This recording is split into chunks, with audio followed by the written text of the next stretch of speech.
London, the coronavirus epidemic in Britain has reached the blame phase, with Prime Minister Boris Johnson and his ministers coming under criticism that they underestimated the threat, were slow to act and are bungling the response. Over the weekend, the most talked about article was a Sunday Times report, headlined 38 Days When Britain Sleepwalked into Disaster, which revealed that Johnson failed to attend 5 high-level emergency meetings called to prepare for the outbreak in January and February. The most damaging, most tweetable quote came from an anonymous source, described as a senior advisor to Downing Street, who complained that Johnson didn't chair any meetings. He liked his country breaks. He didn't work weekends. There was a real sense that he didn't do urgent crisis planning.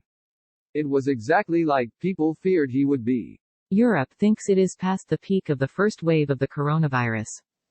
The Sunday Times painted Johnson as deeply involved with Brexit in January, distracted by his complicated personal life, including his divorce and engagement, in February, and showing insufficient attention to detail until the first wave rushed toward Britain in March.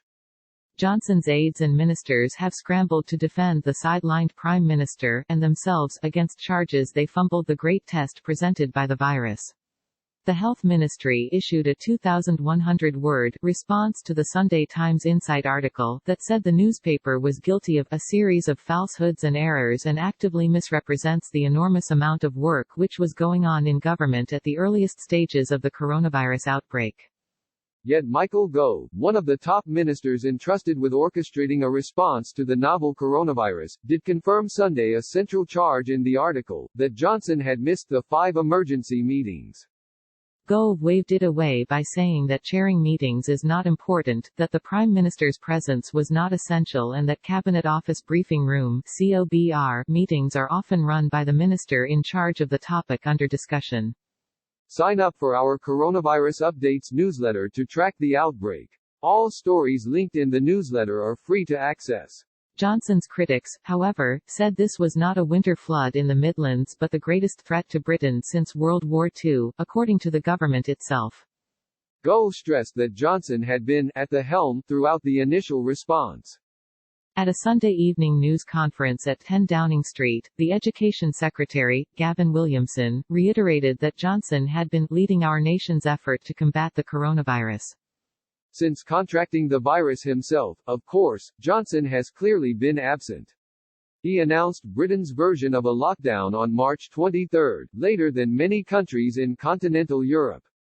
Since then, he has spent 26 days away from his duties, first sick and in self-isolation, then in a hospital ward and an intensive care unit, and now in recovery at the Prime Minister's official countryside retreat, where aides say he is not working.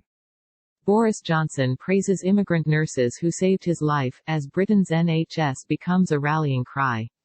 There is mounting criticism that his government, which last week extended a lockdown for 3 more weeks, has not been transparent about its shortfalls or what might come next. In addition to what critics say was a slow initial response, the government has been flayed for its failure to have ready large numbers of mechanical ventilators, for the soaring numbers of deaths in nursing homes, for inadequate testing of nurses and doctors and for an ongoing shortage of protective visors, masks, gloves and especially gowns for frontline medical workers.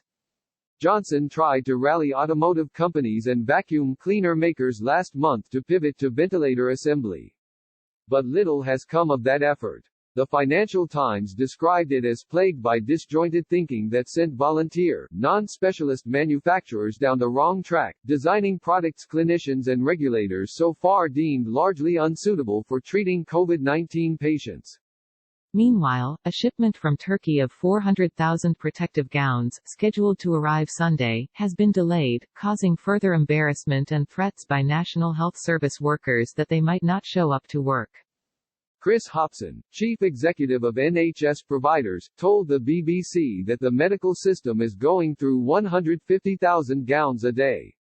What we really need to get to is from the current rather hand-to-mouth approach to where sustainable supplies consistently and reliably arrive, he said. In its rebuttal to charges that Johnson and his government brushed aside the threat posed by the virus, the Health Ministry produced its own timeline. The ministry said Health Secretary Matt Hancock was first alerted to COVID-19, the disease the virus causes, on January 3. It said Hancock briefed Johnson on January 7 and updated Parliament on January 23. The World Health Organization declared the coronavirus a public health emergency of international concern on January 30, and the first United Kingdom case was confirmed on January 31, the ministry said. The government said the suggestion that there was scientific consensus in late January that this would become a pandemic that would kill tens of thousands in Britain was plainly untrue. The rebuttal stated that the government's labeling of the public health risk as low in January and moderate in February reflected the realities at those times. The Health Ministry quoted Richard Horton, editor of the British medical journal The Lancet, and other leading experts as suggesting in January that there was no need to panic and that the coronavirus had similar characteristics to seasonal influenza, describing these views as proof that the government's step-by-step, go-slow response was proper. England's Deputy Chief Medical Officer, Jenny Harries, said Sunday that Britain has been an international exemplar in preparedness during the pandemic, even though mortality is soaring in the country. Horton, the Lancet editor, replied that the government is deliberately rewriting history in its ongoing COVID-19 disinformation campaign. He said in a tweet that he was speaking about media reporting on the virus, not the dangers of this new disease. As for the claim that Britain has been an exemplar, Horton wrote, when you see supposedly independent medical advisors to government tell what are manifest untruths to shore up a political regime whose credibility is rapidly collapsing, you have to say that those advisors have lost their integrity and our trust. Johnson did not attend emergency COBR meetings on the coronavirus in February, either, a time when he took a long working vacation with his pregnant fiancée. The Prime Minister chaired his first such meeting on March 2, when the virus had already spread in Britain. The World Health Organization declared it a pandemic on March 11. The government followed scientific advice at all times, the Health Ministry said. Britain extends lockdown, as Boris Johnson recovers in countryside. 99-year-old veteran raises $33 million for Britain's health care system by walking his garden. Today's coverage from Post correspondents around the world. Like Washington Post World on Facebook and stay updated on foreign news.